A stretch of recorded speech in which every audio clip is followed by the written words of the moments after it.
প্ৰিয় বন্ধুসকল, মই পম্পী জিএছ ফিয়ান এগৰাকী নিউমাৰলজিষ্ট হয়। আজি নতুন টপিক লৈ আহিছোঁ আৰু টপিকটো হৈছে এটা হিলিং কোড, যিটো কোড আপোনালোকে চেণ্টিং কৰি গুড লাক এট্ৰেকশ্যন কৰিব পাৰে।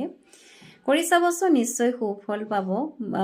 আপোনালোকে পজিটিভ ইণ্টেনশ্যনেৰে মনত বিলিভ ৰাখি পেলাই চেণ্টিং কৰিব, নিশ্চয় আপুনি গুড লাক এট্ৰেকশ্যন কৰিব পাৰিব। ধৰি লওক আপোনাৰ যদি কিবা প্ৰব্লেম হৈ আছে, ক'ৰবাত যদি আপুনি কেৰিয়াৰৰ ক্ষেত্ৰত ষ্টাক ফিল কৰি আছে, নাইবা এডুকেশ্যন ৰিলেটেডে হওক বা যিকোনো ক্ষেত্ৰতে আপুনি যদি আপোনাৰ লাকে ফেভাৰ কৰা নাই, আপোনালোকে এই নাম্বাৰটো চেণ্টিং কৰি যাবচোন, নিশ্চয় আপোনালোকে ৰিজাল্ট পাব।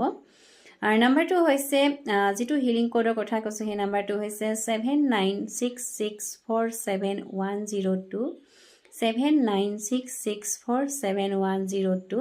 যিমান আপুনি পজিটিভলি চেণ্টিং কৰিব, সিমানে তাৰ পজিটিভ ভাইবছ ক্ৰিয়েট হ'ব। কৰি চাব, নিশ্চয় সুফল পাব। আৰু যেতিয়া আপুনি চেঞ্জেছ পাব, জনাবলৈ নাপাহৰিব। ধন্যবাদ।